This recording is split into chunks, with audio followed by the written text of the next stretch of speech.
Welcome to the Lost Lowdown, podcast 127, with your hosts, Claude and Justin. What's up, guys? We are back, continuing our Season 2 commentary series with episode 220. Wait for it, Two for the Road. What?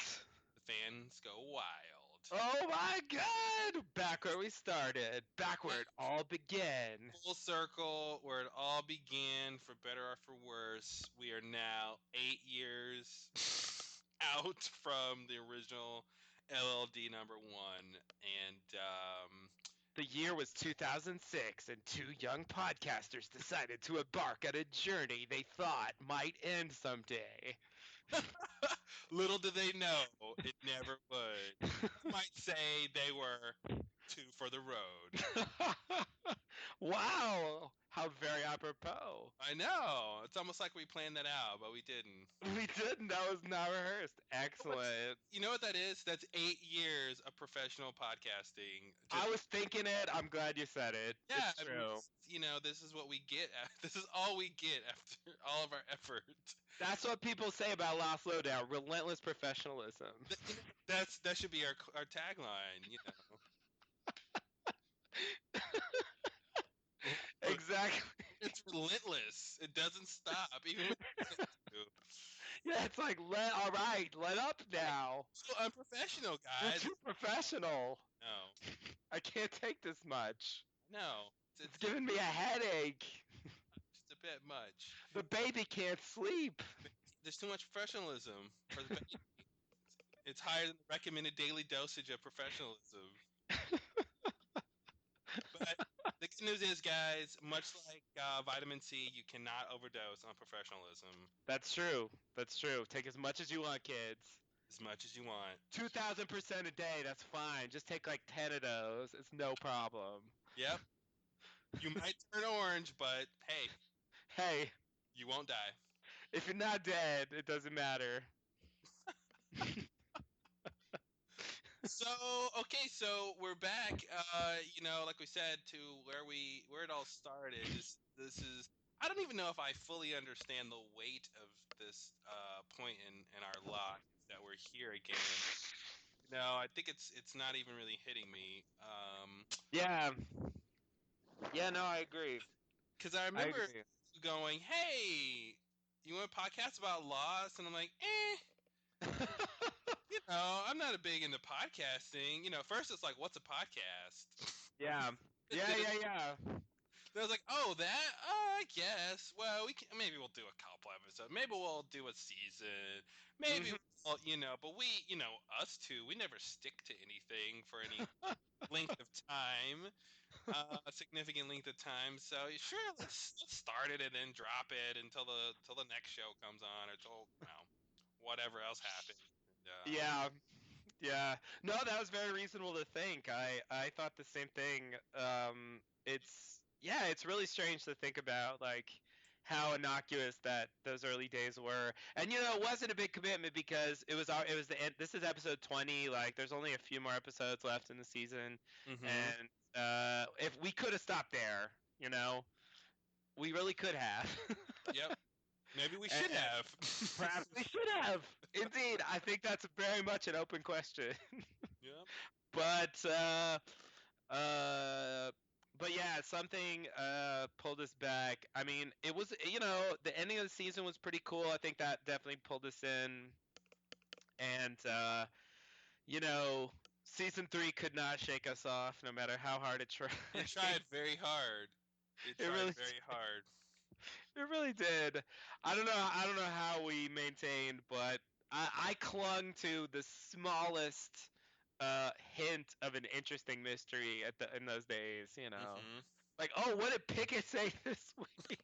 Yeah, exactly. Oh, he wasn't even on Jacob's list, and that'll keep us going for another 2 years. Exactly. I remember during the break, I am clinging to that because that could be an interesting mystery. And I was sort of half right because, like, we really don't really know what that means still to this day. God.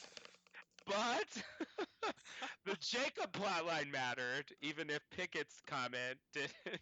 Did the Jacob plotline matter? Did it not? Let's keep podcasting and find out. All right. We'll have to find out. We'll see where it goes. But yeah, no, I think. I mean, it's kind of interesting because if you think about Lost as a whole as a show, I mean, it had lots of kinds of episodes, and like kinds of things that set people on fire, and like Like Frogurt yeah, like Frogurt, for example, getting set on fire. getting set on fire. Yeah, exactly. Oh, that makes more sense now. I'm just like, yeah, Frogurt set the nation on fire, literally and figuratively. It's true. And yeah, like the Blastor map, I mean we did that episode, and that was the episode where I listened to my first Lost podcast, which was the Lost Cast, and we talked about the Blastor map for hours, and Mm-hmm. regretted it ever since, I'm sure. Yep. It was clear by season 6 that they were fucking done with Lost. Well, they had a baby. Yeah, they had babies, they had all kinds of shit going on, and not only that, like they only covered like half the episodes, and even when they were there, it was just like, yeah, whatever. Mm-hmm. They were so done. It was just like, I guess we might as well say something since we made it this far. It was almost like they found more important things in life. It was almost like that, yeah. But strange. you know what I say to that? I say boo hockey. Boo hockey. Wow, that's strong language. Yeah, I should tone it down. Yeah. It's There's kids listening, man. It's not appropriate discourse for relentless professionals like Claude Justin from the Lost. Which is what people say all the time. But yeah, like I listened to the Lost Cast and I was like, that's so cool. All these details and all this, like, this sort of like sci-fi crazy shit and what the Cerberus vents and like the question mark. It was all this cool stuff. And this episode was sort of different. I mean, I think, we've just covered the ones in the middle, and they were sort of like whatever episodes. Mm-hmm. They're the ones where Lost got that reputation that, well, you should just watch like the last like 2 minutes. That's the only time where anything interesting happens. Yeah, when they're setting up for the next episode. Exactly, yeah, and then they put something interesting as a cliffhanger, and they certainly have that structure, no question. Even this episode does. But yeah, this one was it's kind of different because the thing that happens at the end, which I don't know if we want to spoil it or not, but it's not on that level of the Blastor map, Mm-hmm. but it's more, you know what I mean? It's more it's a like character thing versus a mythology thing, yeah. Exactly, it's like a character thing.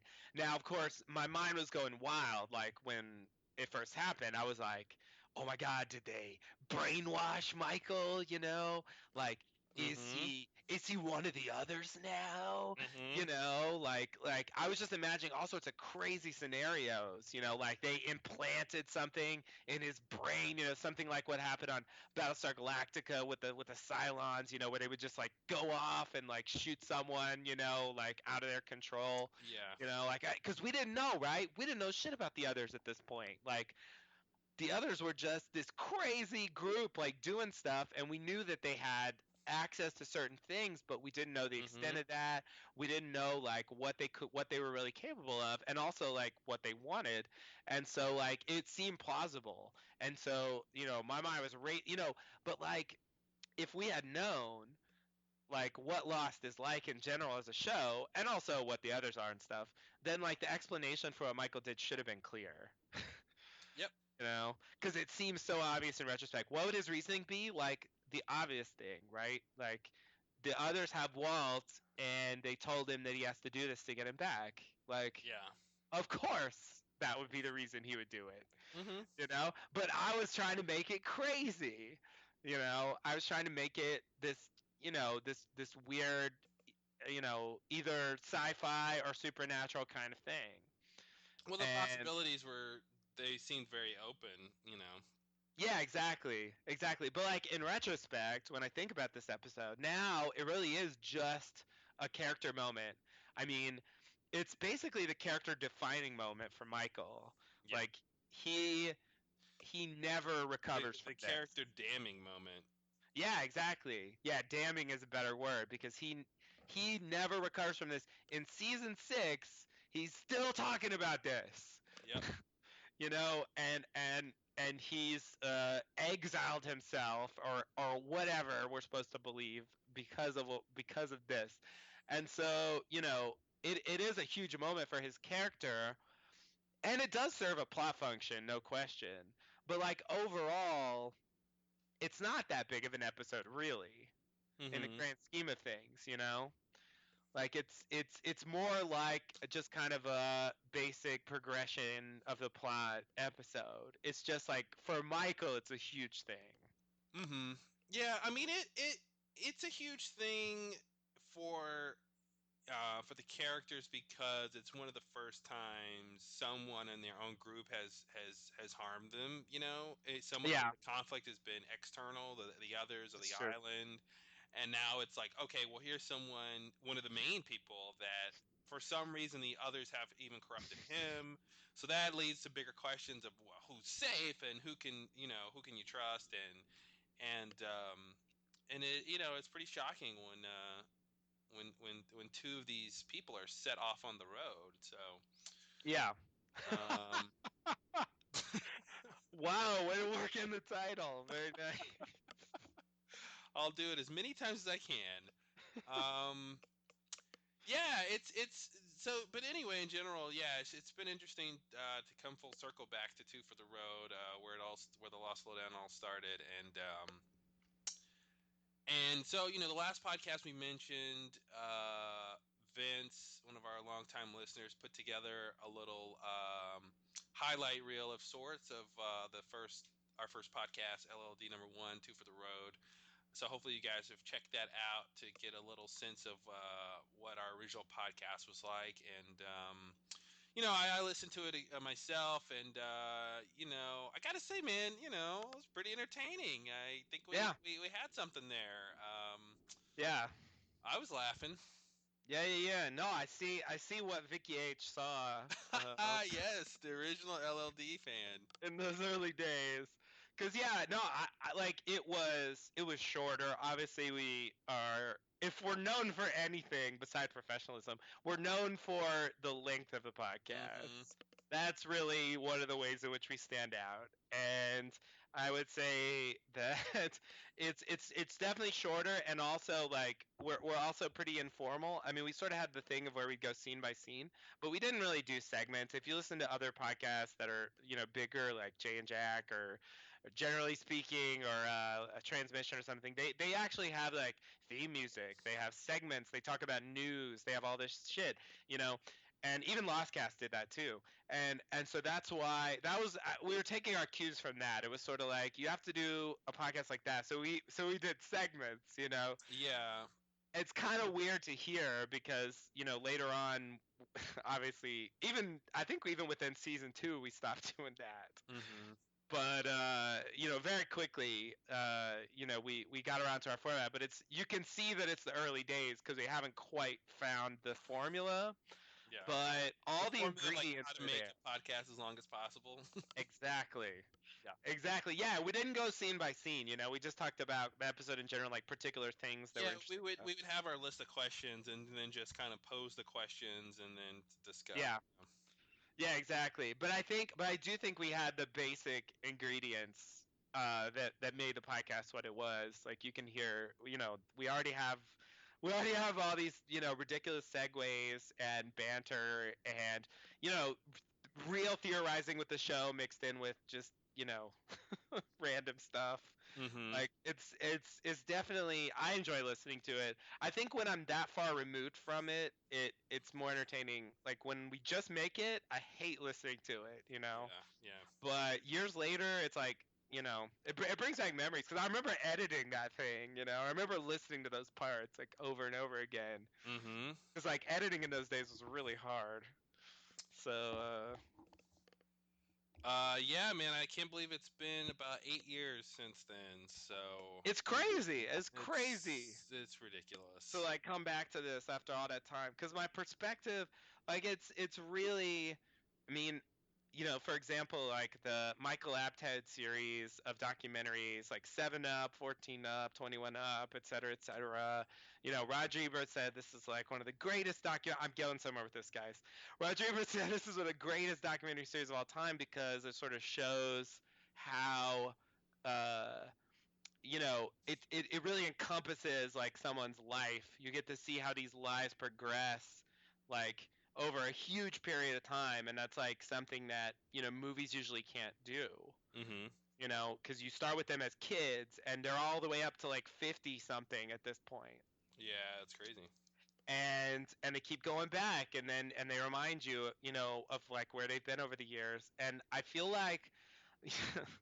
Not to get too grandiose, I know it's not that crazy, but like, I mean, I think Lost Lowdown really has like a huge portion of my life. I mean, I'm Yeah. not that old, and we've been doing this for 8 years, so it's like That's like a that's fourth.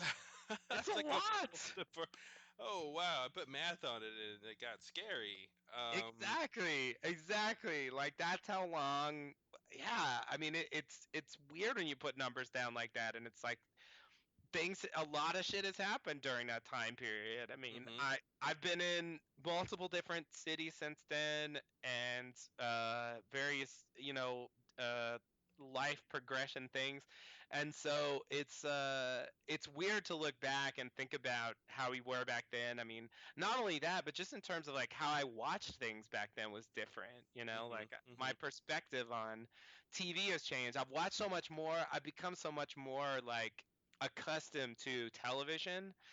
I think I don't watch it the way I used to. Yeah, And Lost, I mean, doing Lost for this many years has been a big part of that process. for sure. Yeah. Because like I remember like I would make an assumption about some scene, and I'd come on the podcast and I'd be like, this thing's this. And then you'd be like, well, no, not necessarily.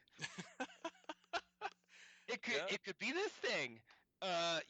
Like maybe they just want you to think it's this, but it's actually something else. And Mm-hmm. like often that was true.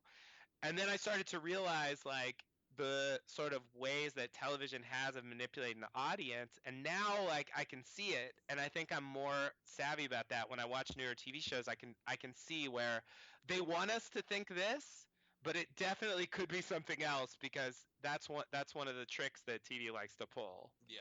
you Yeah. know For and sure. and I think in this episode, even like I think they want you to consider like, why is Michael doing this? For sure.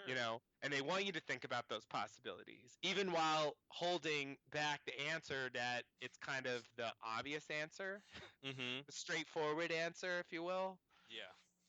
Like I think that's very, very intentional. And like characters being dead, like they'll do that. They'll go off screen. It's like, oh man, they didn't make it, and it's like that means they're alive. Yeah. Exactly. Like that's the kind of thing you learn over the years. Like you really have to watch for them to die if you want to know they're dead. And like the ways mysteries of it. So it's just I feel like there's such a huge um period of like progression in both in life and just like television consciousness. It's hard for me to even uh you know fully describe it, because I just, looking at this now, it's just going to be such a different experience from when we watched it back in 2006. Yeah. For sure. Like it's just I just have a completely so that's what's interesting about these commentaries. I mean, I feel like that's one of the reasons why it's worth doing this. Mm-hmm. Because I think there really is something different that we get out of it going through it now than our original podcast. I don't think we really said the same things that we're saying now. Yeah. Let's You hope know? not. Indeed. No, we definitely have a completely different perspective on what's going on here, and yeah, it'll be interesting to see this again. So when we started our first podcast with this episode two for the road, and then we went back at a certain point and did our season one commentary and then season two commentary because we wanted to podcast about the episodes that had aired before we started the podcast. So we did that, and that was right. We basically stopped SOS, the episode before this, because we had already had our podcast for Two for the Road. So we haven't actually talked about Two for the Road proper. I think since what did I just look up? 2006. 2006. Yeah, Yeah. since the podcast started. So Since the episode aired, yeah. basically. So this is pretty crazy. Yeah. It is crazy. I mean, obviously we referenced it, but yeah, talking about it in detail, it's definitely going to be new. I mean, like I kind of remember it, but not not in a lot of detail. I feel like I remember the end. I feel like that's I remember most of the what end. I remember is Yeah. the end. It's like the episode starts and Michael is shooting some people. That's right. That's what I remember. Yeah, basically, I agree. That's definitely the thing that sticks in your mind when you think back to the episode. But I can't wait to see what B plots are in this episode that I have forgotten. exactly, I have no idea what the B plot is because like a certain logic tells me there has to be stuff before Michael starts shooting people. A certain logic. Yes. It's Like just, it's just 40. It's just 40 minutes of him shooting. Wow, the episode that shocked America. Right. Michael goes crazy. Killed all the characters on the show. Wow.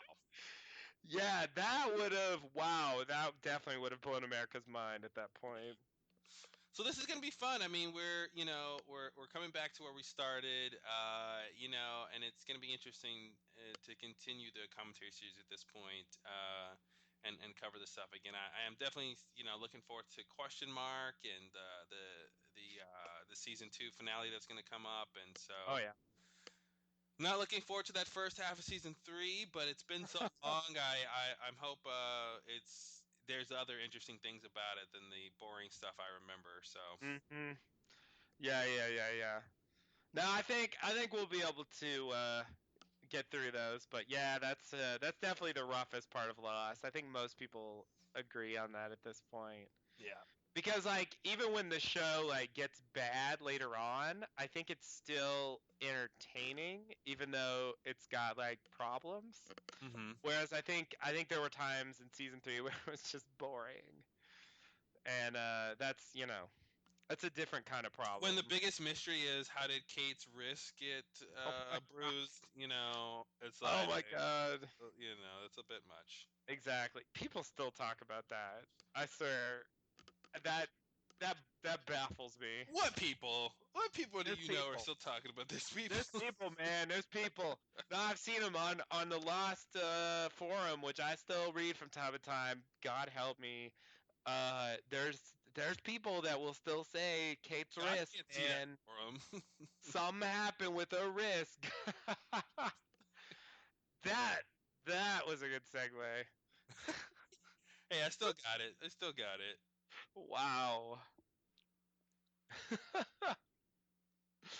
You know what's not an upper bound? Yeah, right? Oh, so many segues. So many segues. Yeah. Yeah, that's hilarious. All right, you ready to start? I think so. Let me just get this ready to go here. All right. I think we're good. Okay, everybody, get your players ready if you're going to sync up with us, and we'll do the countdown here and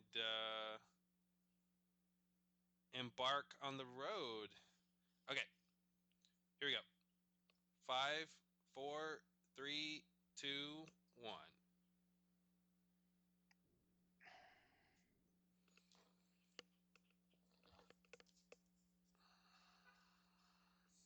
Jason, here's some bullets.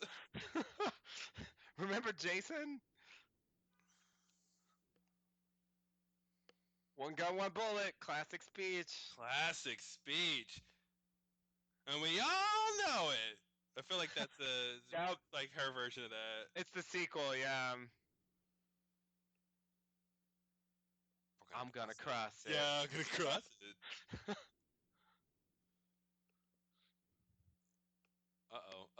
Uh-oh. What's that? Who's that? Is it Vincent? Oh, that's Michael. Damn. Even better. Vincent's somewhere near. He is. All right, here we go. All right. I'm just kidding, guys. I've been awake the whole time. I mean, how do you? I mean, you're running, and then you just. I guess he just passed out. Like Yeah. he would have passed out there anyway. I don't know. It's a really convenient thing. I've seen a lot of shows where they have where they pass out just in time Mm-hmm. to like not have to say stuff. Yeah, just in time to be quiet for a couple scenes. Yeah, exactly. Because otherwise, like, they're gonna want to ask him questions. They're gonna want to talk, and like, they're not ready to do that yet. Not yet, guys. Gotta pop him in the old hatch. Yeah. Nice job, Jack. One shoulder, Jack. One shoulder Jack. That's what they call him. Even though he's got two shoulders. He does. It's true. It's kind of misleading. Uh, Don't snore. Come on, Locke.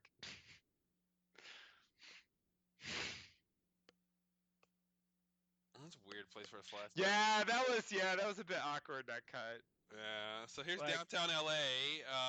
Or AKA Honolulu. No, that was actually LA. Oh, it was LA? Okay. Yeah.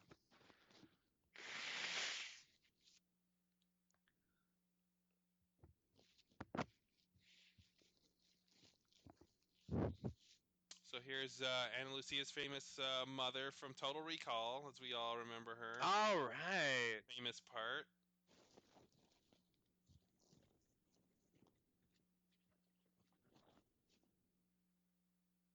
Here's Two for the Road. I think if Ana Lucia mattered more, she would have been in the sideways. For sure. Well, oh, you mean her own little thing? Besides Yeah. the little thing with Hurley? Yeah. No, I mean the mother. Oh, the mother. Oh, yeah. Yeah. Cause yeah, Ana Lucia was in there. But like they didn't focus on her.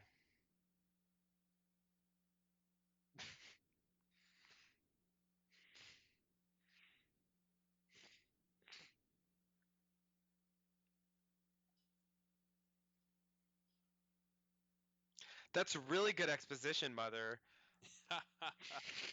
So I'm confused. Like, oh, I just got a little stutter there. Oh, okay.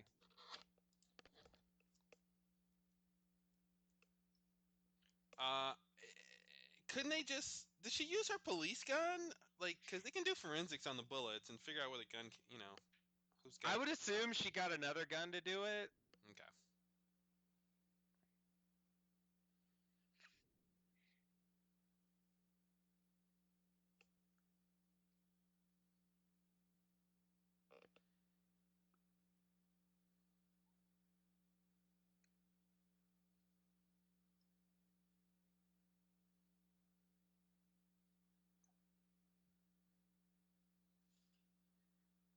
Nice cut.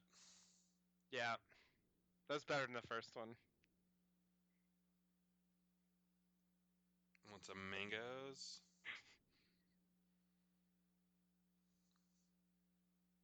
Why is he not eating? I don't even know, man. That's a question I never considered. Yeah. I don't even remember that being a question. It wasn't ever one.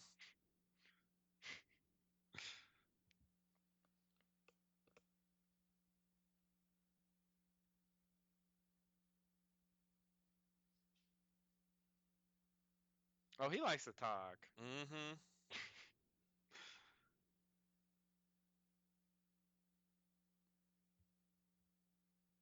Uh-oh.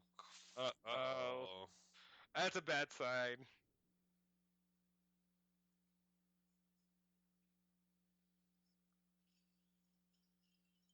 Whoa. He's speaking up now. How do you like this?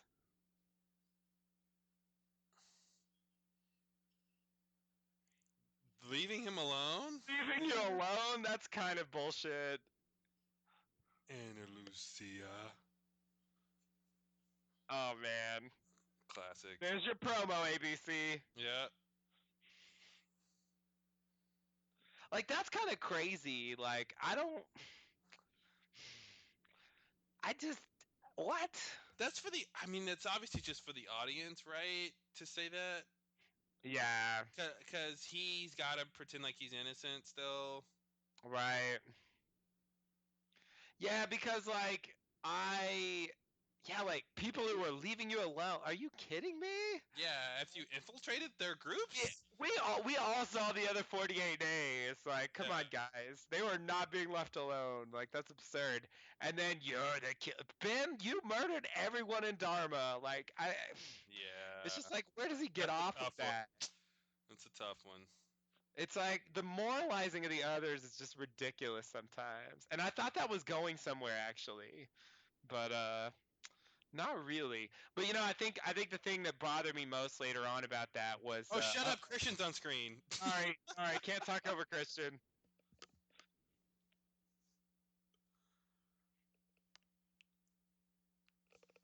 Man in Black, everybody. That would be a surprise. It was the smoke monster who died in Australia.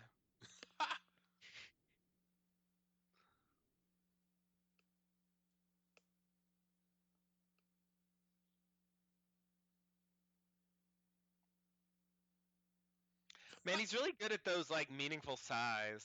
He's good, yeah. Like there's a in between the lines.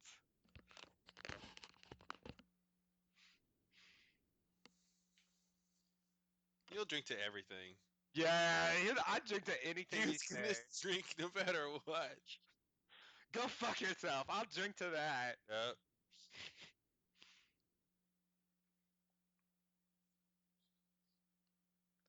This always felt like a little contrived to me. Yeah, but you know what's? I was just thinking.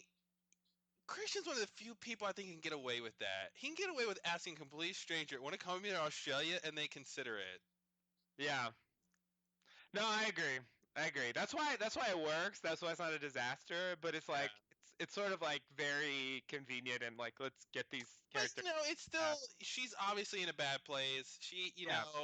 it'd be different if she was just on her way somewhere. But this is after her work, right? So, Yeah. and that which I just realized that's why she's here. She's not like Exactly. she wasn't going somewhere already. Yeah. So they do their job setting it up. I mean, yeah, it's still a They little do. contrived, but they set it up okay. Yeah, yeah, yeah. No, I think it works in the end.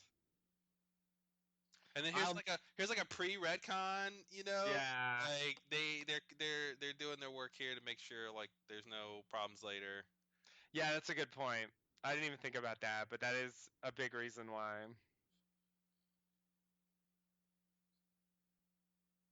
Uh-oh, like Jack's wife Sarah that you made Yeah. with. Yeah, that's just weird. What a weird plot line.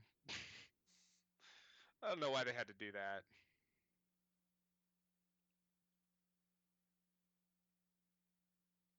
Hmm. So, let's see, where are we going now? Oh. So the thing I was gonna say, oh, Lily, not Lily. What's her name? Libby. Libby. Close. Okay. Sorry, Libby. Boom. Right.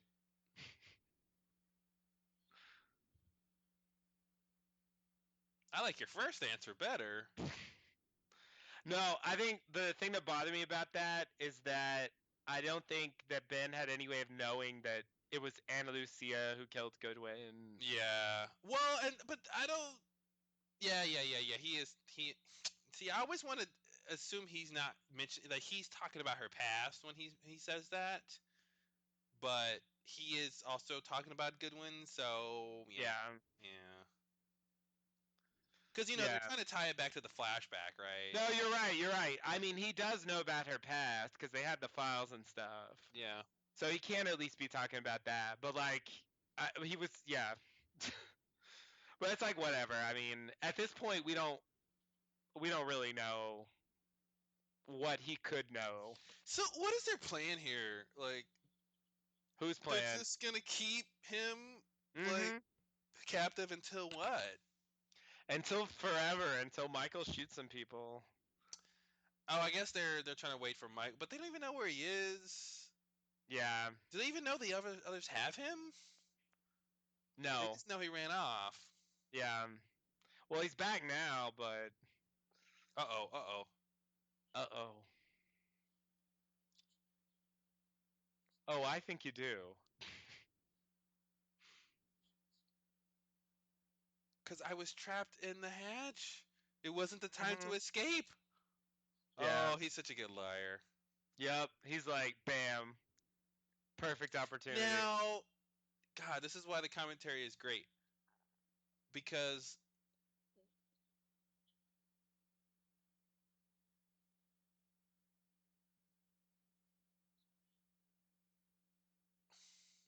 I'm waiting until his speech is over.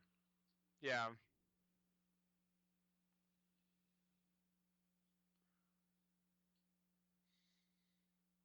Oh God.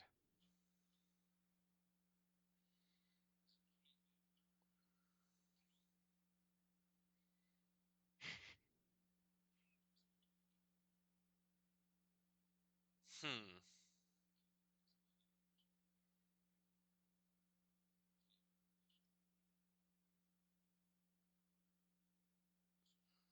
Oh, God. So you had a mission?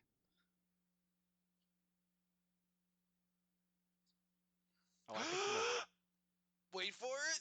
Say what? Say what? Say what? Oh, my God. What? Yeah. Heads explode. Heads Oh explode. my God. And of course, they get interrupted just now, so the conversation can't go any further. Uh, And they leave us on that very intriguing note, For another intriguing note. Yeah, it's great. which I believe they will never mention again. Let's hope so. No, so I was gonna say it's interesting because we know at this point Ben knows about Locke time traveling, right? So That's a good point. Yeah. he's playing his cards.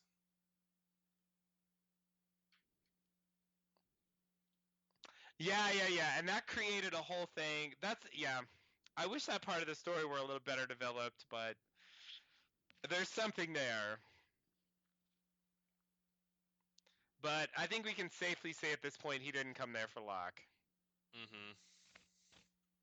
And here's one of your somebody goes to Sawyer because they want something scenes.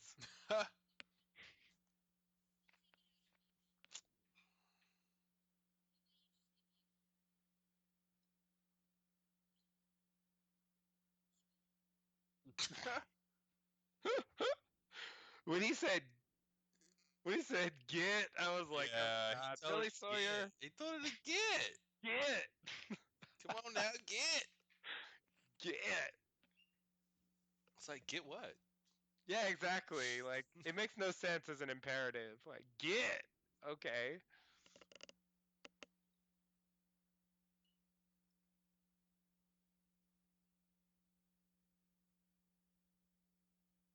Classic Sydney.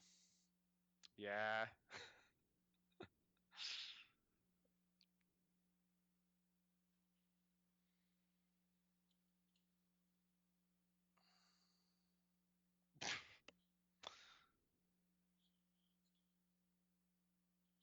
Wow.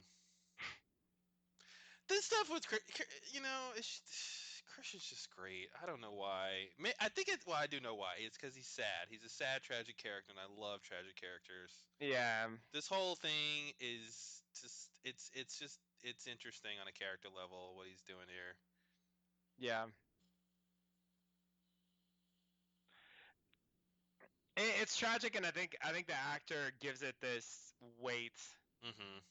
that makes you care. He's really a charismatic actor. Yeah.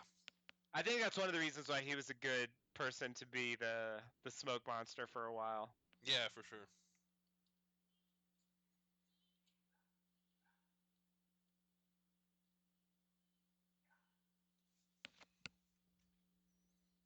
Yeah, this was But yeah, crazy. This is like, who's he going to see, and yeah, like, what's this all about? yeah, yeah. No, I remember this was hilarious because like this woman who answers the door, we have never seen her before, Yeah. but she's blonde. Yeah. So people are like, "Hey, maybe it's Claire. Maybe he's going to see Claire," and they Mm-hmm. were right. Yeah, that was really strange. But what's weird is, so what's weird if I'm correct, like this isn't Claire's mom. This is the aunt. It's the aunt, yeah. So they have to do a weird thing. So it's a little strange, but Yeah, Claire's mother's in a coma. that's right. Yeah, yeah, yeah. Yeah, they cast the mother later, and we see her, but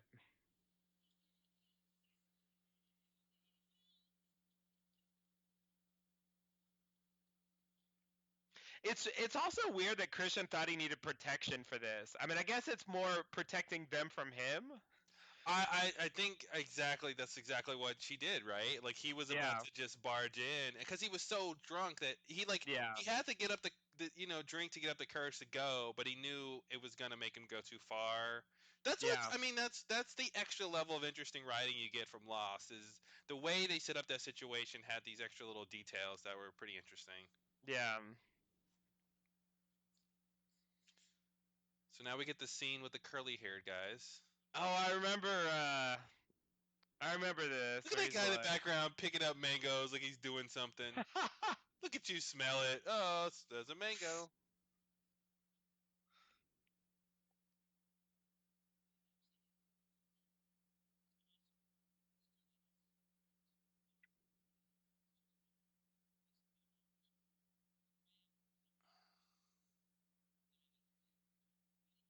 Man, he's ruined the whole movie. yeah, I know. Spoiler alert. Damn. Why bother? Thanks, I Hurley. know. Thanks. He really did say anything. I remember not really believing Saeed when he said he tried the radio and he only got static. And it's also weird how Saeed's just sitting around Yeah. after he made that vow of like not forgetting about the others.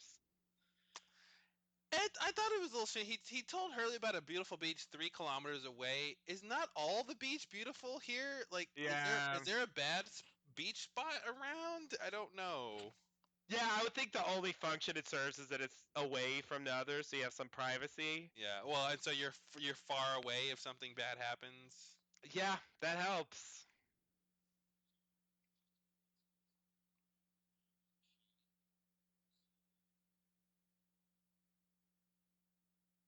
Sounds like fate to me. Yeah. Right.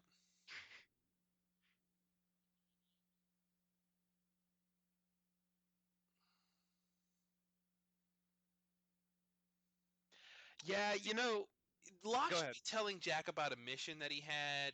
Like Hmm. here's a classic example of the secrets these people are keeping from each other that really Yeah, screws them in the end. yeah. Yeah, no, they never share that information. Uh-oh. Vincent? Boar, tree frog. Tree Frog riding Vincent on a boar? Ha! Oh, on top of the smoke monster. That's the best.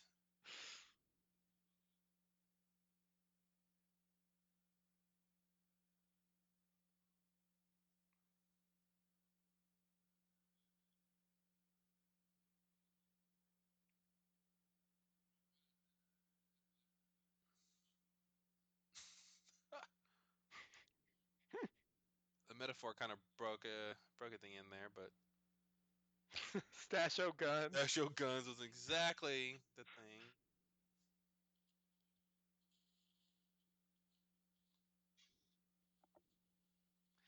Hope this doesn't lead to sex. Mm-hmm.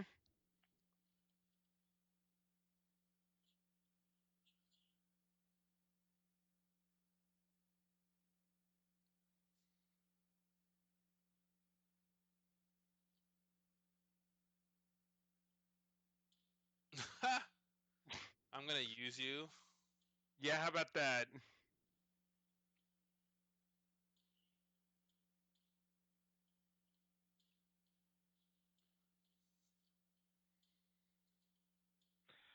And the guns there, I'm sure that has nothing to do with what's Hmm. going on there.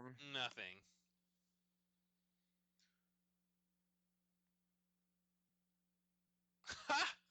Oh my god. Oh, this is classic. Damn, Christian, damn. Who was who? Why is it daytime now and it was nighttime a second ago? It was nighttime a second ago? Well, when he, Oh, is this just following up from that scene? well, she just said, "Who's that woman?" Like, how long has it been? Yeah, you're right. You're right. I guess it was so late that it's Mid, dawn like already. 4 or 5 in the morning, but Yeah. No, I agree. It's not quite. The timeline doesn't quite.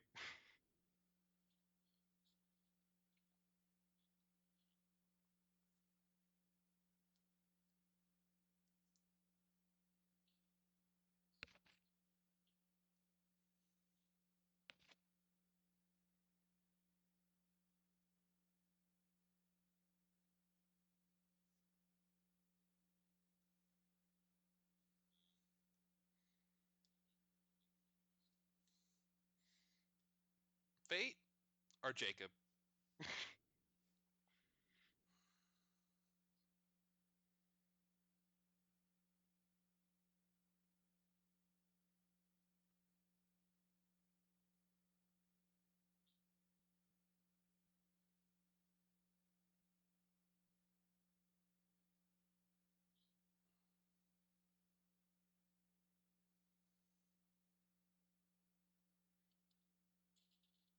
Wow.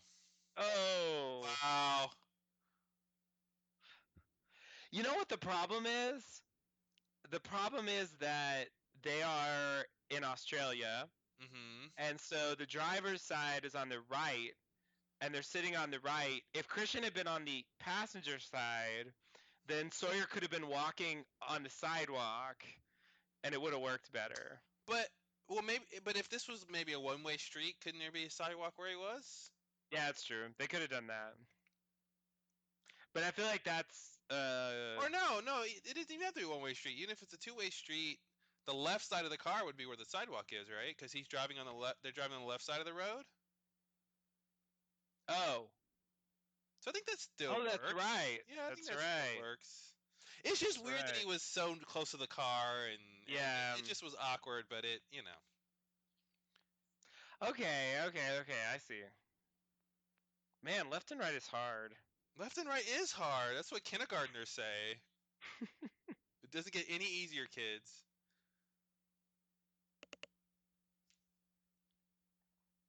Dharma Initiative sausage. Ugh. I would not want to eat that Hell for no. 2 reasons. Yeah, I think I could think of three.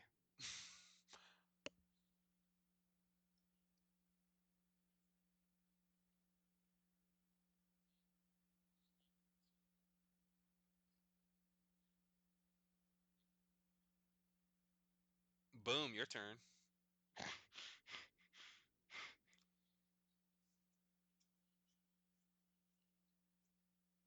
That's what Dave is for.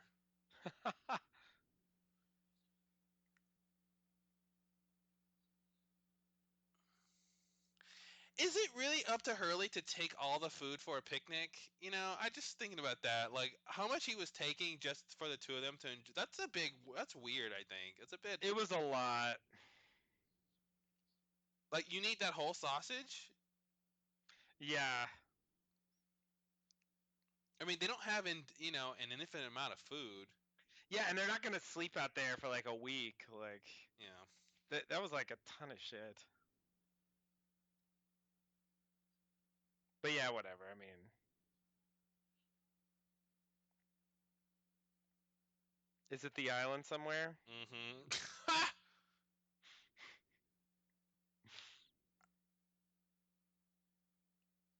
Dharma brand peroxide and Of like course. alcohol and Ah, Jack's cleaning his tools.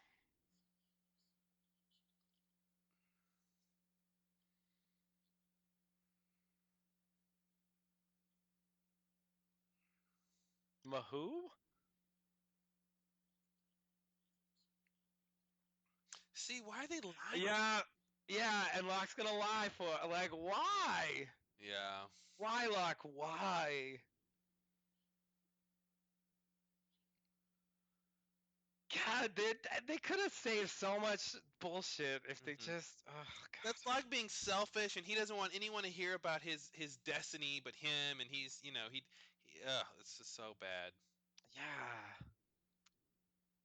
Oh God, I remember this. Wow, that was a while before he woke up. Damn. He literally was out for hours and hours. Yeah. I didn't remember it took this long. But I remember this.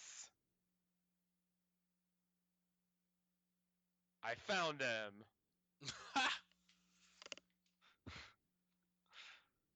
I remember he turns it on and it's like, oh shit, exposition machine. Yeah, here it is.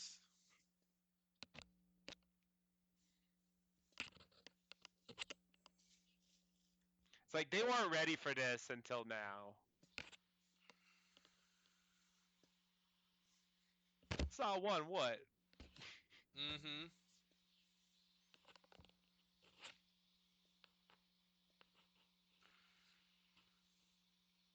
I don't know why they cut to Kate there. Didn't she? But because she found the fake beard. Ah, that's why. Yeah. That's why. You're right. You're right. I forgot about that. Because I don't understand it.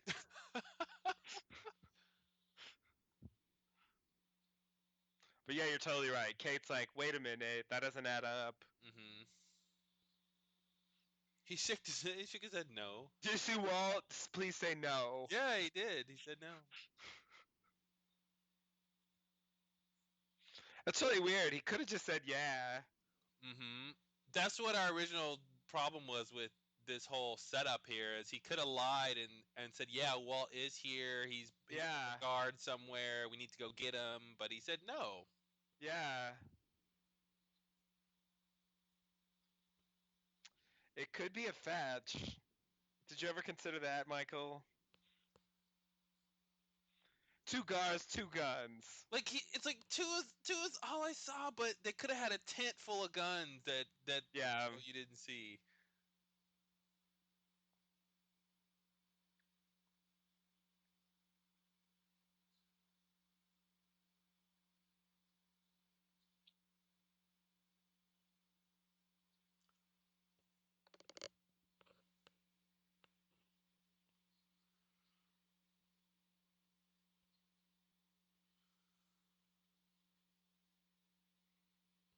Oh yeah. Lost. There really could be an ending, but it's Yeah. not. Get my boy back. Boom. See, after like the whole season of Walt being missing, that was very satisfying. Yeah.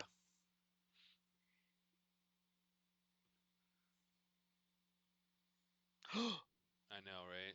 Say what?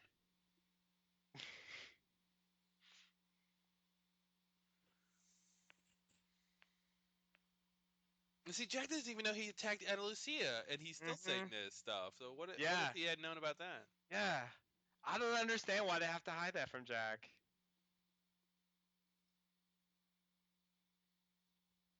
I get why Locke is lying. I don't get why Ana Lucia went along with the lie. Yeah. I guess she's trying to protect herself of her past killing or something, but it seems a little weak. Yeah. No, you're right. You're right. Luck. Yeah. It's mainly what Ben said, I think. They lie so much. I've never met a people who lies more. How many others have you met, Jack? Yeah. 2. Maybe 3. Uh-oh. Because he gave me his best gun. Yahoo! You know what that means.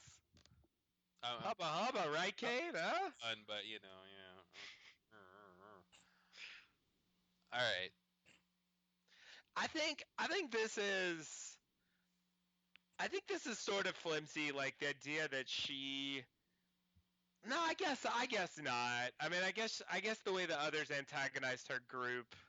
I guess what I don't quite buy is the connection between uh, her wanting to kill Ben and her killing the guy, the other guy, Mhm. whatever his name was. Jeremy or something. Jason, I think. Jason, yeah. Yeah. Yeah, because that just doesn't seem connected to me.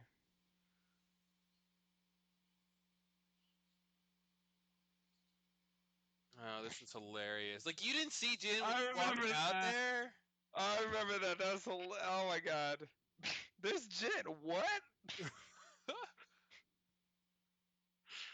Like, did Hurley think he walked 3 kilometers away and he ended up walking 3 feet away? And Maybe because they're Americans, they don't really know how the metric system works. they didn't even know what a kilometer was? Yeah. Yeah. Kilometer? What are you talking about, Saeed? Hmm. Yeah, a kilometer is equal to 1 yard, right? So. Exactly.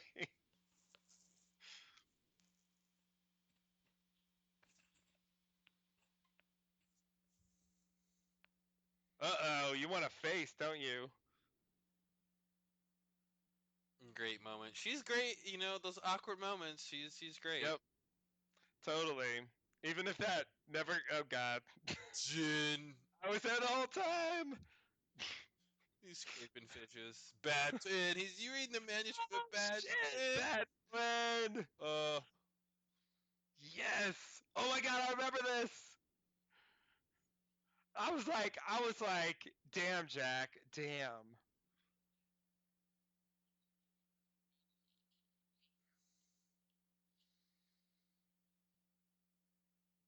Yeah, that was a bit much, Jack. I was just like, really? Was that necessary? Coming back from burning pages. Yeah, like Like, he such a taken the book and said, "If you want this back, give me the guns." yeah. Such an asshole thing to do. Like, come on, Jack.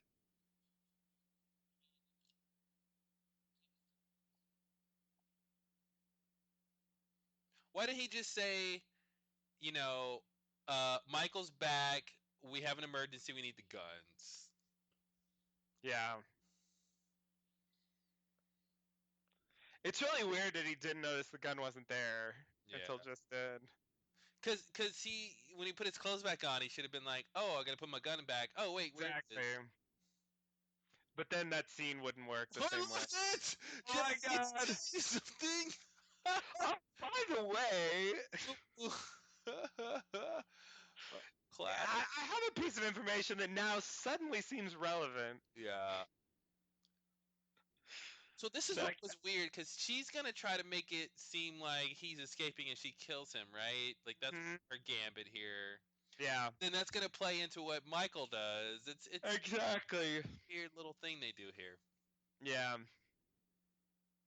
Yeah, it's Have kind of the real thing complicated. happen, and then a fake version happen, but it's also real, but it's fake. Before they do the real fake thing, they got to do the fake real one. There it is. Yeah. Man, that's a lot of rope. Damn, guys. Came in the pallet drop. All that rope. It's true.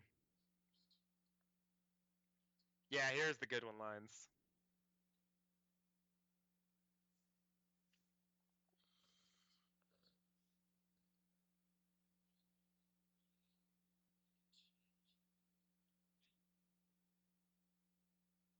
Worthy of what? I know.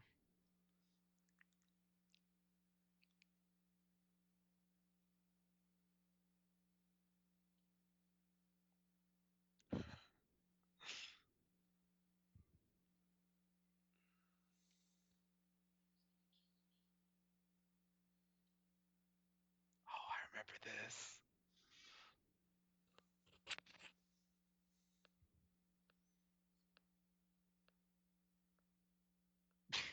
Yes! Yeah, he was. Yes, he clearly was. We all saw it. Mm-hmm. That's so weird how he like what is he It's the mind games. He's just great at the mind games. yeah, it's just like it's you gonna be like, wait a minute, was he? Yeah, no, he was good at that. But it's like, oh my god. Oh, if only she would have shot him. Oh, I the know that show would would have change been so completely much. different. Yep. It's true. Oh, this scene. Oh yeah. Oh my god, they're still doing this. Wow. Chrissy.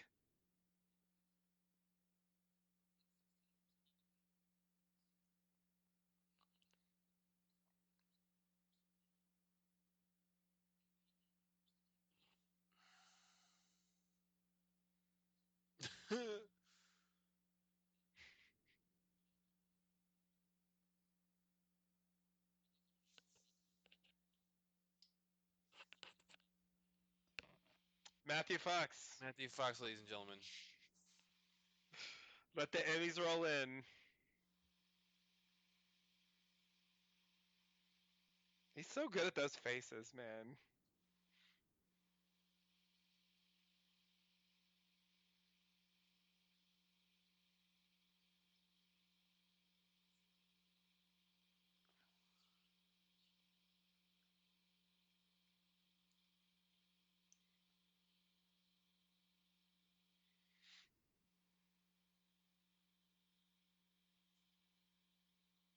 I guess she quit her job. Yeah, I guess Christian was paying her, so she quit her job and just left. Yeah.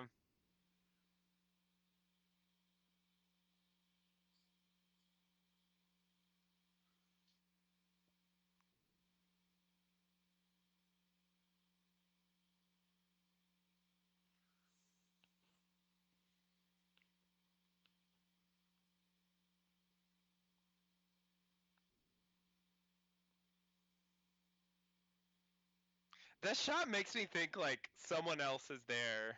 It does seem like the person who can like arrest her is in the room, and she's giving herself up and Yeah, exactly.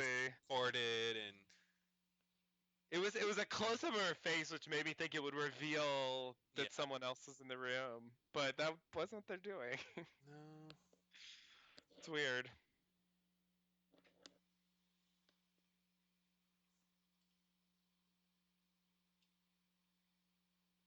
Wait, what's happening? She had a gun pointed on him last scene. Mhm. I Now don't get it. now she's at. Oh my god.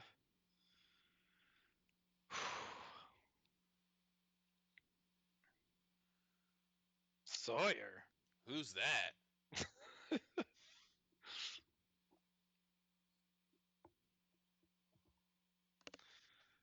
You should watch the episode The Long Con.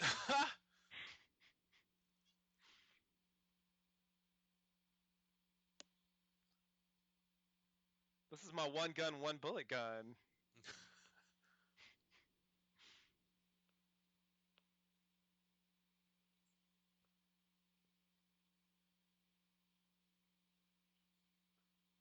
Okay, but Michael knows this, right? Yes. Okay. Yeah, Miss Clue has told him that they have one of them. Did he try to kill you?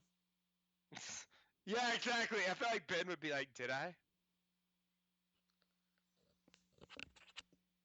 How do you know? How do you know anything? How do we know we exist?"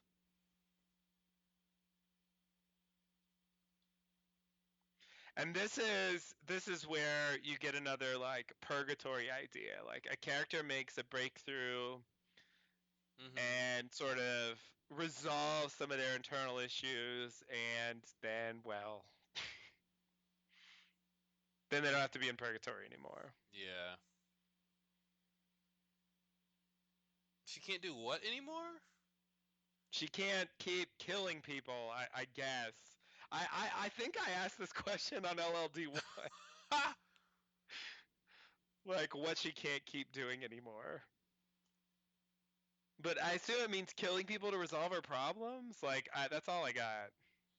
Guess so. Animals. Are they animals? They're animals! See, but this is a manufactured speech. Yeah.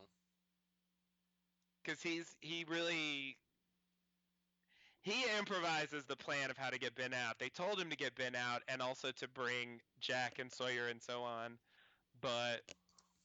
Oh, and I remember that line confused me. Yeah, but see, that's the thing. Like, I feel like this is bad for her character arc to say, I don't want to kill anymore, but I'll let somebody else kill on my behalf. Right. Yeah, it's not a full redemption. Yeah. No, you're right. And, you know, of course, on Lost, there's no. Let's talk to Jack about this. Let's tell everybody else about. Right. Well, let's see if maybe we want to get some more information out of him before we kill him, or let's see. Maybe we need him to go get Walt. Maybe they'll help, back up for the trade. Because just because you storm in there with guns doesn't mean it's gonna work. Like, but of course, this is all his plan. So, Yeah. oh my God, here it goes. Don't do it, Michael. Don't do it. Don't do it. You're gonna regret it. Oh my God. Shot heard around the world. Yeah. All of America gasped. Just one. Well, good thing he's done shooting people. Yeah, exactly. Now this was like because now I'm like, oh my god, what's going on with Michael? This is crazy. This is crazy. And then they throw this shit in. And then I love that she gets two. Yeah. And I was so hoping she was carrying like a steel plate behind that, like some sort of serving dish. It kind of looks like it the way she's holding it. Yeah. Now that I think about it, she was probably just like they had the squibs. That's probably what it was. Like I was thinking the same thing. That's why it looks like that or something. So she had to hold it strangely. Yeah, totally.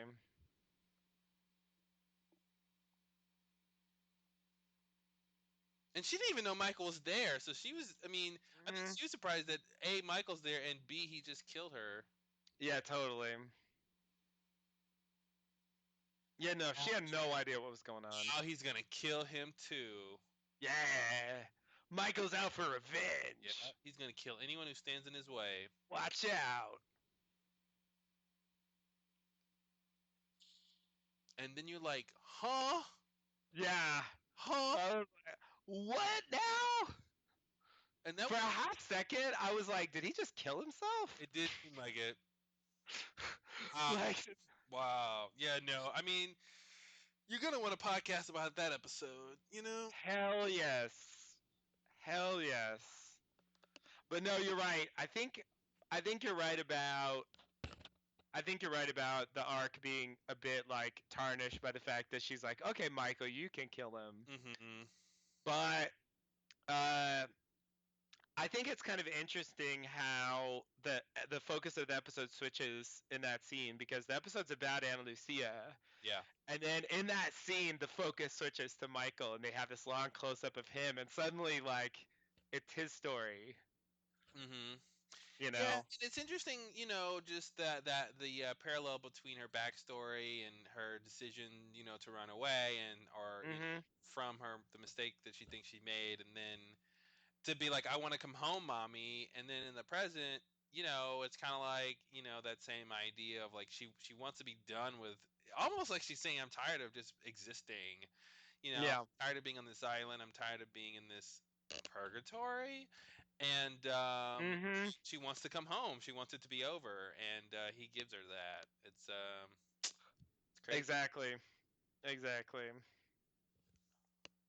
So yeah, another thing I remember from that last scene is when Michael's telling her, "Let me do it. They're animals, blah blah blah. Like, let me do it because that's what they'd do." Like, I remember the first time I saw this episode, and you can hear me mention this on podcast number 1, I thought he said, that's what they do. Mm-hmm. As in, that's what the others do. Like, in general, and I'm just like, really? Like, that's what they do? Like, wait, what was the line? What was he talking about? Oh, what did you think he was talking about? Like, I thought, okay. I thought he was saying, in general, the others do stuff like this. Like, that's what they do. But what he actually said was, that's what they'd do. That's what they would do in this situation. Yes. That's what they would do. And that's what he actually meant. But he really confused me at the time, because I was like, that's what they do in general? Like, they capture people and murder them? Like, is that really what you're saying? Well, that's not far off from what we've seen. So. Well, that's true. I guess that has a certain logic to it. But at the time, I was just thinking, like, do you? I don't know. How does he know that that's what they do? Yeah, exactly. Like, it just seemed like a weird general statement to make. Yeah. But because those contractions, man, they hide a lot. They do. It's like, no, they would do in this situation. Like if they had one of us, they would kill the person. Hmm. It's like, okay, I get it, but yeah, yeah, it's kind of a complete-ish arc. I guess the strange thing is that although the flashback ends with her at the airport being like, "I'm ready to come home," we know that on the island, because she was relentlessly attacked by others, she kind of had a regression. Like Hmm. she went back to her old ways and this, crazy, let's throw him in the hole and let's cut off some fingers, and the one gun, one bullet militant leader Ana Lucia. She didn't quite, you know, because she was forced into this situation. She didn't really maintain that sense of peace, I guess, Hmm. that she had at the end of the flashback. Whereas in the present, she did get it back again. So it's kind of a weird juxtaposition, because in the intervening time she wasn't really like that. But it made it seem like her story sort of resolved. Yeah. You know, the like she was ready to like let go, if you will. Yeah, it's interesting arc there. This is just it's just all the beginning of that's what's crazy about this show is like all this plot that's going on, and now we're heading into a whole new level of story. Yeah. Starting with this episode, Yeah, exactly. Yeah, this was, yeah, when you see this, it's like, okay, like shit's really happening now. Like they're not just like sitting around a beach for episode after episode while some one character has some weird misadventure. Mm-hmm. Like they're seriously advancing things. And I think another thing that stuck out was like Hurley's line about like, maybe if I get drunk enough, I'll remember where I recognize you from. And that line almost came out of nowhere. I don't even know why he said that. Yeah, because it really feel I'm sort of torn about it, because at the same time it feels like they're building up the mystery of Libby, Yeah. and then on the other hand they're cutting it off by killing her. So, and as we all know, those of us fans of Last, like they never really did anything with it. They never Yeah. really told us anything strange about her past. But I feel like they're strongly implying in these episodes that there's something in her past that she's hiding, that's more, I don't know what, you know, that she would want to hide, that we never learned about. Yeah. But just besides the fact that she was in the mental Well, institution, and it I feel almost like seems that's like not she enough. doesn't even remember that she was there because she never brings it up. She never Mm-hmm. goes, "Oh yeah, Hurley, I was in a." It seems like that would be something they could bond over, or something she could Mm-hmm. tell. When he's feeling crazy, she could say, "Hey, I went through a similar thing." She didn't have to Mm-hmm. get specific, but and then they don't even have to reference that they were in the same place, just that they were both in had under psychiatric care. But Yeah. so yeah, it's strange. It almost makes it seem like there's something worse than that she's hiding. Yeah, exactly. I guess maybe the reason that she went there Yes. is the Yes. thing. That's basically what I was thinking originally. Yeah. So I mean, what? She killed her husband. I mean, how many things could it be, really? Yeah, that's true. No, I mean that's a reasonable theory. You know, I'd buy that. something like that. Yeah, that seems pretty reasonable. Because I mean, she's the one who gives Desmond his boat, right? uh, Oh well, yeah, yeah, right. yeah, she's the one that gives Desmond the boat. Yeah, Yeah. absolutely. So the husband's not around, right? So maybe she offed him. Yeah, that makes And sense. then maybe That makes sense. the guilt later drives her crazy or something. Yeah, yeah. But you know what? They, obviously she's dead now. But that I wonder if that's something that they would have explored on the show, like the ghost of her husband comes back to haunt her or something on the island. Mm-hmm. You know? Yeah, yeah, yeah. Like my understanding of the writing process is that uh, having Libby be killed was a sort of additional thing. Mm-hmm. When you look at the structure of the episode, the flashbacks, and also the main story, the way it's centered on Ana Lucia, obviously, and the way it ends, it really makes sense, I think, logically, that she ends up being killed at the end. But Libby sort of comes out of nowhere. Her story's barely been developed at this point. Like, as we Mm-hmm. mentioned, like, we don't know any answers really about her background except that she was at the mental institution at some point. Yeah. And so it's like um very shocking. You don't see it coming. Even when she's like, okay, I'm gonna go get some blankets. You don't expect that she's going to the hatch. Exactly. It's like you just don't expect it, and you're already shocked enough Yeah. that she just killed Ana Lucia, and it's like, and then Lippy comes out, and it's like, what the fuck? Like, really? They just killed two characters in like 2 seconds? Yeah. Like that's the lost difference. Yeah. That'll keep you watching. Like giving that extra thing, and I feel like Lost, at their best, they're always good at that. They have the one thing that's cool, and then they one up it somehow. Yeah. And I feel like that's, like my classic example of that is, um, the end of season 3 with the flash forward. It's like, oh my god, it's a flash forward. Oh my god, they got off the island. No, that's not all. We have to go back. Yeah. Yeah. Exactly. It's so many levels. Like it's an extra thing. It's already crazy, and then we have to go back. Yeah. You never thought on a show about people trapped on the island that there ever be a plot line where they're trying to get back to the island.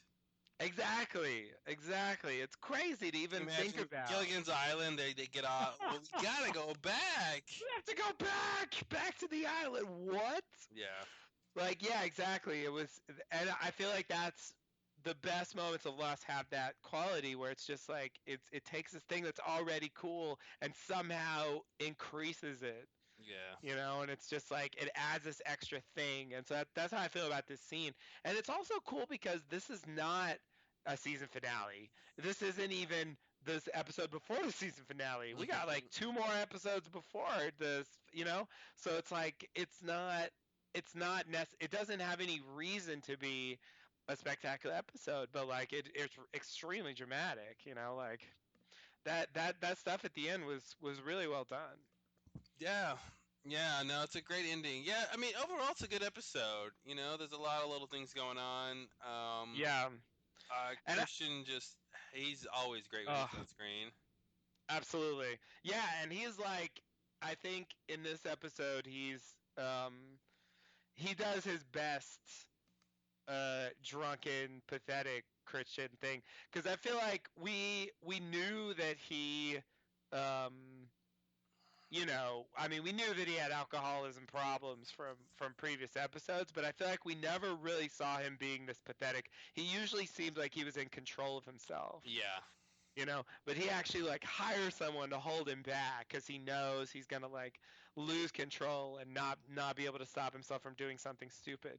Mm-hmm. So he brings her along, and it's cool to see Christian sort of bottom out because of course that's what he has to do because he's gonna end up dead, right? Yeah, exactly.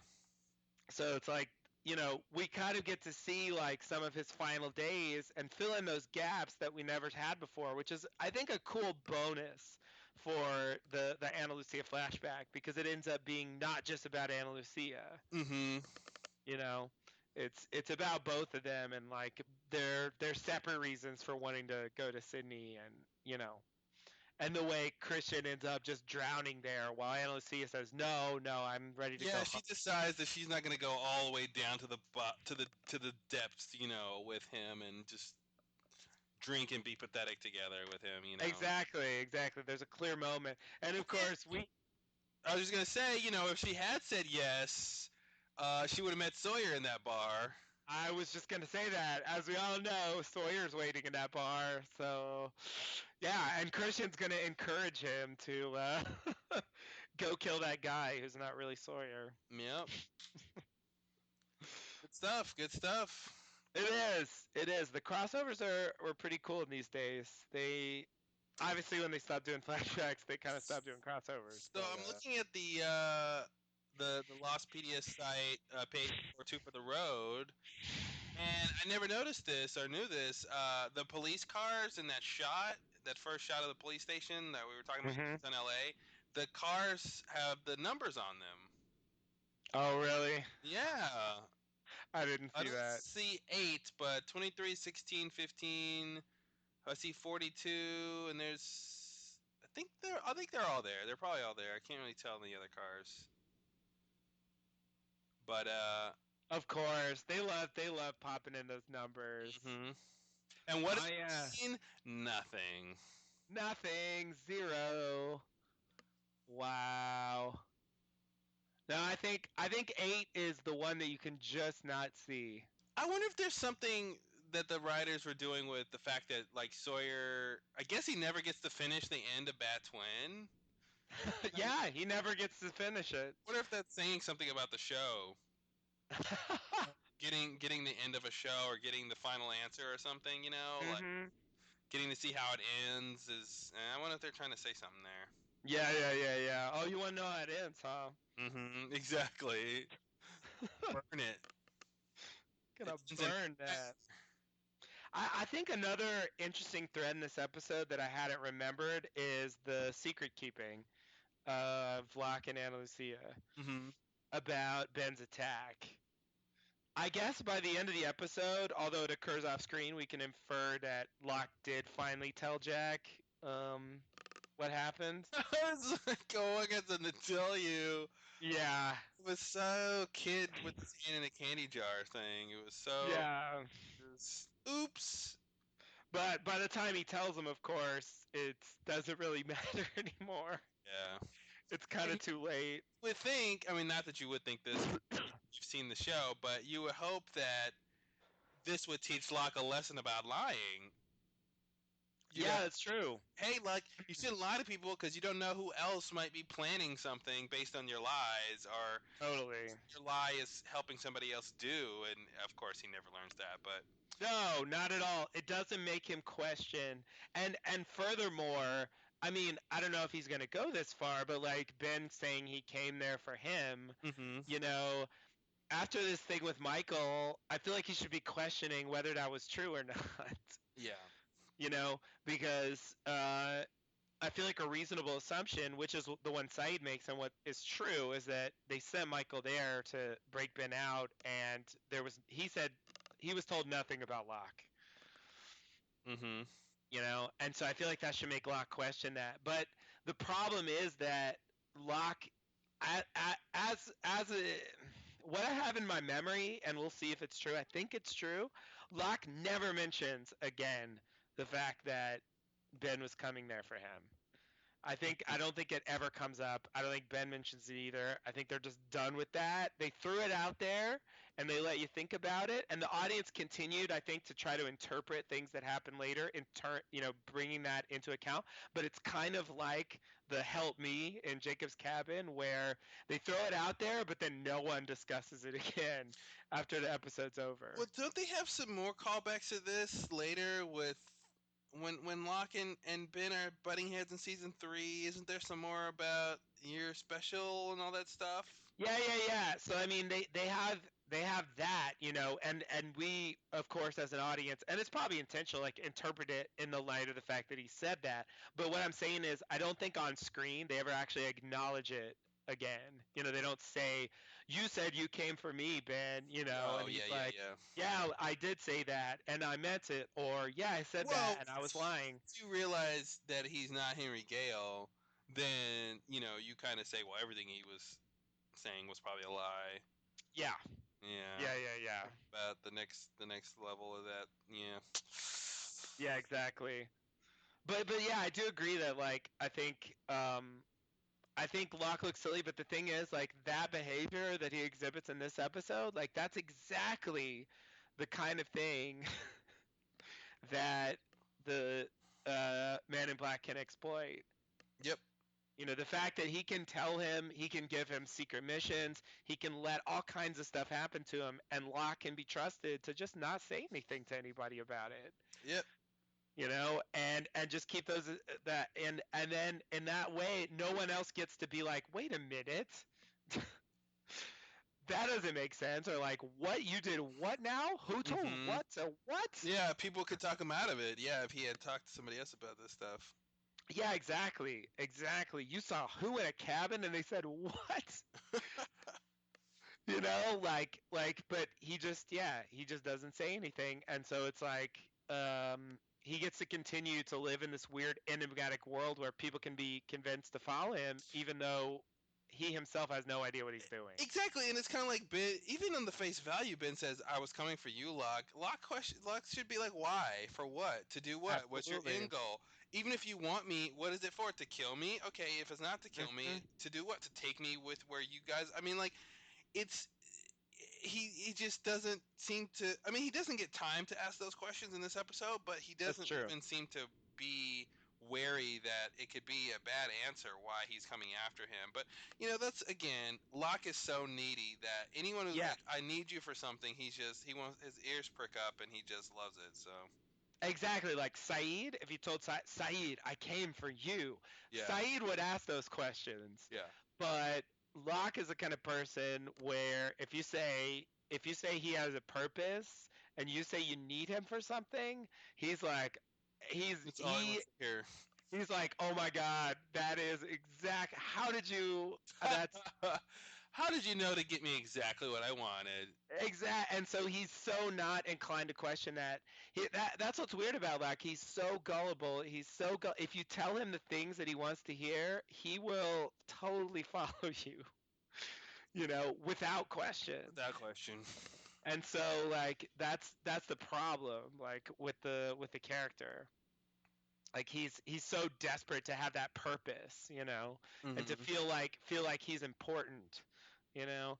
And if he really could just step back from his life and like let go of that need, he actually could be a more effective character.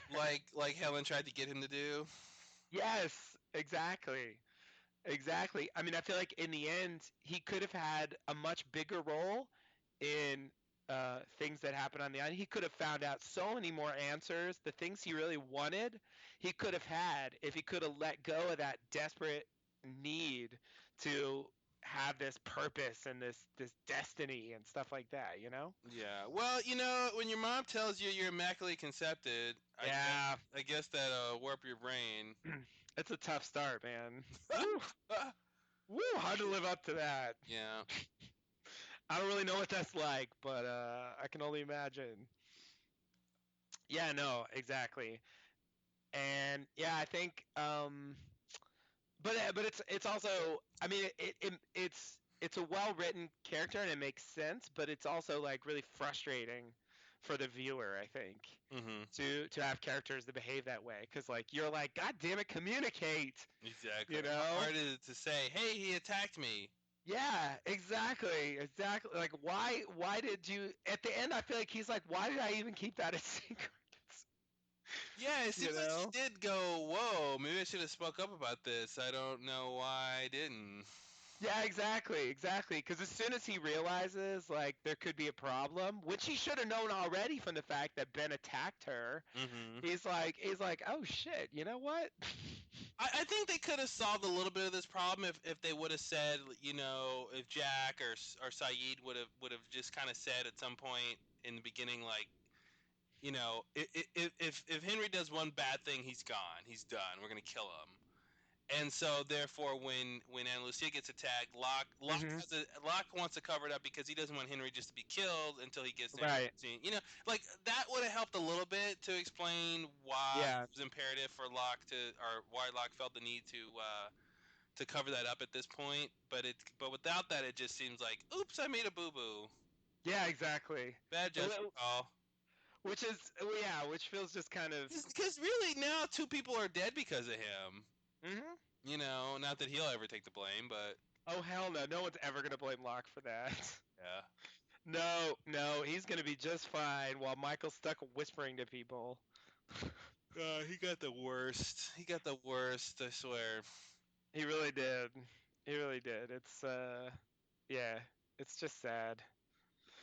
It's just sad because like Yeah, even Ben gets on his high horse about it, and of course he does that in this episode too to Ana Lucia. The others are, they have this like sanctimonious tone sometimes, which is just irritating, Mm-hmm. where it's like, oh yeah, you chose to do that, Michael. We didn't say you had to kill anybody. It's Mm-hmm. like, yeah, uh-huh, They play these but gotcha games, yeah. yeah, but it's like, yeah, but you kidnapped people. You guys definitely killed people. You fucking blew up our raft. You Mm-hmm. shot Sawyer. You kidnapped Walt in the first place. Like, are you really expecting me to take all the blame for this situation? Yeah. He Like, didn't ugh. actually have to kill her, but Yeah. he really could have, did the whole, I'm gonna tie you up thing or knock her out thing or whatever. Hmm. I don't actually know why he decided to shoot her. Yeah, yeah, yeah, yeah. Yeah, no, totally. I mean, it's because like he was supposed to be killing Ben, and he was going to let him go, and I think he thought Ana Lucia would not let him and so she was going to fight back or something. I think he thought he would have to kill her anyway. Yeah, but why not? You know, he's got the gun and he's like, "Hey, Ana Lucia, why don't you go find Jack? I don't feel well. Yeah, Get her out of the room, and then lock her out, or I just there are other things he could have done besides getting the gun and 30 seconds later shooting her. right, But I mean, obviously he's not thinking straight, but still, like right. it's Yeah, contrivance for the writing. It's good writing, but from a character perspective, yeah, he could have definitely made other choices. yeah, yeah, yeah, yeah. Yeah, I mean, if they just traded Ben in the first place, like, Yeah, then he wouldn't have had to kill anybody. But I agree, like it's unnecessary, and also he is responsible for it to some extent. I just think Ben getting on, trying to take the moral high ground is just kind of absurd, given the fact yeah, that they're the ones that are responsible for this situation. yeah, Like Michael wouldn't be trying to kill anybody if they didn't kidnap Walt. yeah, Like it's not like he just got there and he was like, "Well, I think I'm gonna murder some people." Like it was just there was no motivation at all. yeah. So it's just to me that's just kind of absurd. And for a while it was intriguing. And we have this thing in this episode. Oh, John, you're one of the good ones. And even when he's talking about Goodwin, he's like, Goodwin said that maybe there was a chance for you, Ana Lucia. Like we could redeem you or Mm-hmm. something. Like they have this weird morality thing, and like at the time I found it interesting, and I found it like intriguing in terms of who the others were and where they got this weird sense of morality. But like looking at it now, I just find it annoying Yeah, because I'm just like, where do you people get off? Like you guys are ridiculous. yeah. Like you're not better than anybody. He's actually worse than most. Exactly. Exactly. Exactly. Like you've killed way more people than Michael's ever going to even try to do. Yeah. But guess who doesn't have to stay on the island forever? Yeah, I know. I know. It's true. And yeah, yeah, there is no justice in the afterlife. That's one thing that Lost taught me. There's no justice in this life or the next. Wow. Yeah, thanks, Lost. That's definitely something I wanted to believe. Mm-hmm. I don't know if that's the message they wanted to send, but That life is unfair and so is the afterlife. yeah. Yeah, because usually, like, I mean, at least traditionally, the afterlife serves as correction for injustice that happened during the actual life. Mm-hmm. Mm-hmm. So, like, if you got away with something in life, then you'll be punished for it in the afterlife, and so on. If you did good, but your life was bad for some reason, you'll have some kind of reward. Yeah. And it's like Lost just is like, fuck that. Like well, we are so not that. Well, maybe the afterlife is like that, right? Yeah, maybe so. The So second there's still stage. there's still hope for the second afterlife. Yeah. But you can't even get to the first afterlife sometimes, you Yeah, know? Like, sometimes you can't even get to the first one. it's like, wow, I can't even go to the first one? And like, it's like, and then like Jack walks by, and then we see Hitler walking down the street, and it's like, damn, Yeah. he doesn't have to whisper. Yeah, Hitler's like, wow, you guys are harsh on Michael. Yeah, exactly. Like, let it go, Jesus. Hitler's like, it's too much. Wow.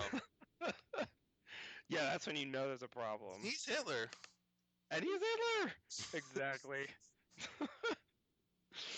Yeah. Yeah.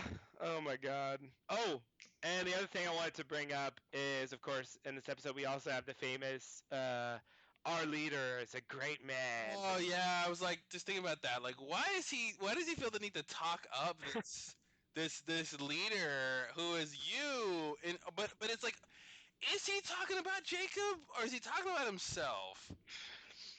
I feel like it doesn't work either way. Well, yeah, it doesn't work either way. Because, like, okay, if it's him, it's just weird. Because, yeah, like he's what? I mean, I feel like the best answer is he's just kind of bullshitting. Like he isn't really referring to anybody because he's not afraid for his life at all because he knows that he's actually the leader and he ordered this mission in the first place, and in fact the mission is in the process of being carried out. Mm-hmm. So like I mean I feel like that's the easiest way to take it. Like he's not really referring to anybody. He's But he, why those adjectives to describe this guy? Why not say, yeah, well, he's reckless and he's reckless and he's illogical and he's unpredictable and because I failed my mission and all those things, I know I'm dead. You know what I mean? Like he could have painted him in a different light and still had the same kind of point about I'm gonna get killed if my people find me again. right, So but to be like, oh, I mean, obviously they're setting up, for whoever his boss is, because we don't know that he's right, talking about that he's his own boss basically. yeah. Um, yeah, but it's just classic Lost of making it really interesting for no apparent reason. Yeah, and of course using this vague adjective him to avoid like giving a name or giving anything specific so that, you know, we can really pin down who he's supposed to be talking about. Yeah. So, and I mean it kind of did that with the Man in Black too by not giving him a name. And I kind of so like basically I feel like he's supposed to be talking about Jacob. Like at least that's how it feels to me. But of course, that doesn't really make sense um, because the person he describes just doesn't really sound like Jacob. At least not the Jacob that we know. Mm-hmm. You know. However, I personally, I am, as all listeners know, a person who believes that they changed their idea of who Jacob was over time. And I believe that in their original vision of Jacob, I believe that that description would have made sense. I think the Jacob that was hanging out in the cabin with the smoke monster and was creepy and was maybe ordering the others to do all their crazy shit, I think that Jacob could be the great man who doesn't forgive. Mm-hmm. Like I could sort of buy that. It's just that the character we actually saw, meh, he's kind of all about forgiveness in a way. Yeah. Like that's his whole thing. I'm gonna bring you here because your life's like fucked up, so that you have some kind of way of escaping that and starting over and so on. Well, and he never really interacted with Jacob, so he doesn't even know what he's talking Yeah, about, right? Like, that's even if he true. is talking about Jacob, he has to be making up stuff because he doesn't really talk to him. That's a good point. So yeah, that's the other thing. Like I don't quite believe that he was supposed to have never talked to Jacob at this point. I mean, I don't think any of that mythology is really developed at this point. I mean, I think I think honestly they're talking about the leader of the others here, and it's Yeah, sort of yeah. nebulous whether the leader of the others is the sort of like practical leader of the others or Jacob who ultimately is the leader of the others. So they can kind of live in that weird ambiguous space of like who are we referring to? Yeah. You know? But that's my interpretation of what's going on there. I feel like at this point they haven't fleshed out Ben to the extent that they know that he doesn't speak to Jacob, for example, the leader. Whoever they're talking about here. I mean, it's weird to even call him Jacob because it's really not the Jacob we know. It's this other character, Yeah. this other character that we only see like 2 times. His eye. You know, like that's who I think he's talking about here, and I think with that character it would have worked, and Ben did see him, but that's not the plot as we know it. Yeah. So, but that's my best shot at how to interpret that. In terms of the story we actually got, I guess I'd have to say he's talking about himself, Yeah. Yeah. I'll buy that. and he's just kind of self-aggrandizing, Mm-hmm. which Yeah. Well, he yeah, is. exactly. Well, yeah, he's not entirely wrong. Guy, if you gotta give Ben anything, he's good at scheming, Mm-hmm. no question. He's a schemer. He's really good at taking advantage of situations. And yeah, I totally love the moment. What was the thing? Oh crap! What was that moment? Um. Oh God. No, I don't remember what it was. What was that part where someone was talking to him and he just picked up on it and ran with it right away? Fuck. What was that? In this episode? Yeah. Yeah. I don't remember which part you're talking about. Damn. I think he only talks to Anna Lucia on Locke. Yeah, there was a part where am I making this up? Oh man. All right, hold on. Maybe I can find it in like 2 seconds. What? Oh, here we go. Here we go. Um Yeah, no. It must have been in the lock scene, right? Yeah, I think I know what you're talking about, right? Yeah, like there was something where he picks up. It seems like he picks up on something Locke says and runs with it. But now I don't know what that. All right, well, this is my great point. You're welcome. Yeah, I kind of know what you're talking about. I forgot which exactly, which thing it was.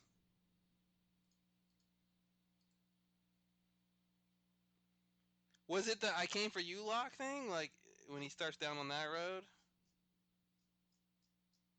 Maybe, maybe. I don't know though. I really thought there was a point where he took advantage of some kind of situation.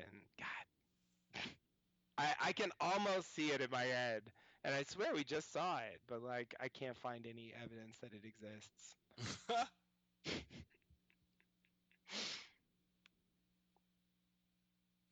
Hmm. Yeah, in Yeah, the Lock scene, he was saying, you could have killed me. Why did you save me? Uh, or yeah, why did you try to hurt Anna Lucia, not me? And then he was basically told Locke that you're one of the good ones. right.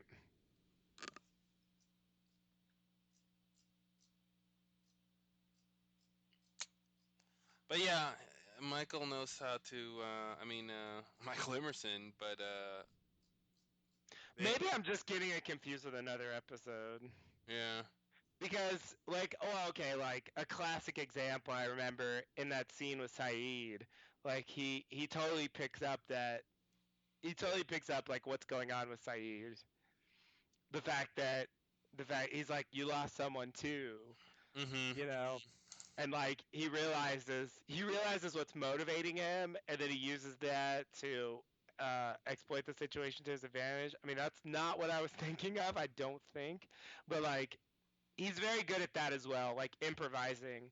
He's Yeah. sort of famous for being the guy with the plan, but I think actually one of his greatest skills is like being presented with a situation that he's not expecting and taking advantage of it to the greatest extent possible.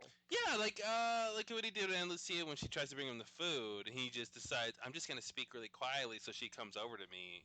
Yeah. You know. Yeah, exactly. Exactly. And he's like, and you know what? I'm glad you brought that up because, like, why did he attack Ana Lucia? Was he really that angry that she killed Goodwin?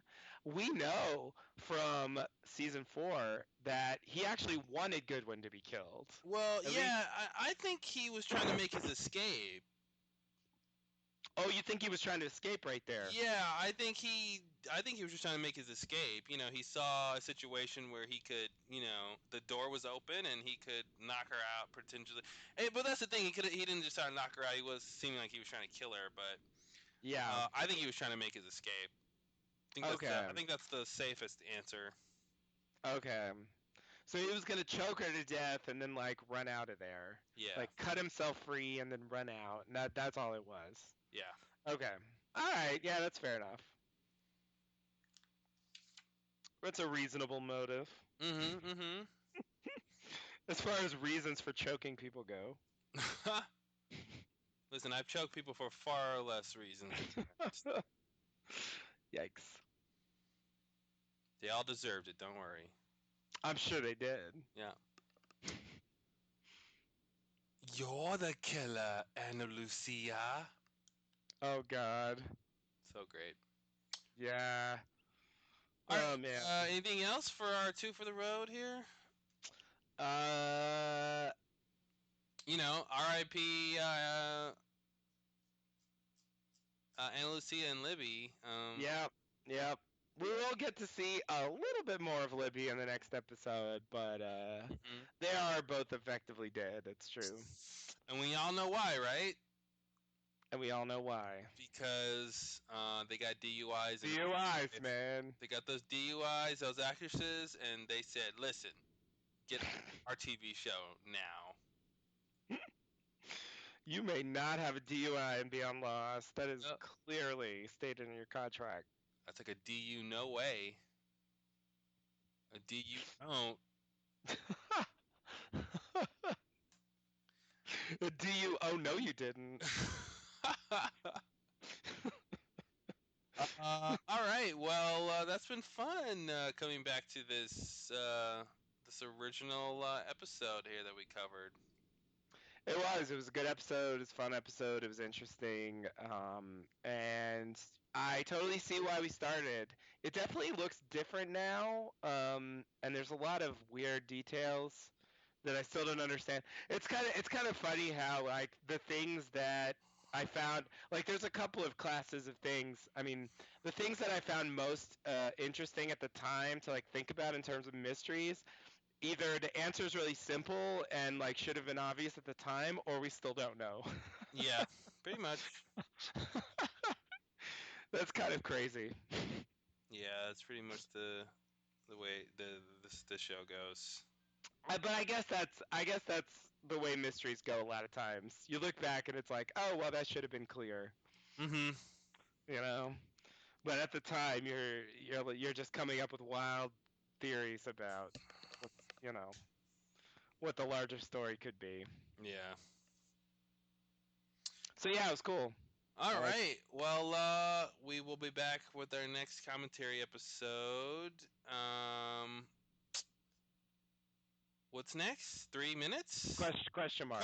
Question mark is next. Oh, that's a good episode. Oh yeah, I remember being really excited for that one. It's like, oh my Yeah. god, there's an episode that the title's a symbol. It's just a punctuation mark. I mean, whoever does that? Yeah, exactly. Like I've never seen that anywhere. Yeah. All right. Well, until next time, thanks and namaste. Namaste and good luck.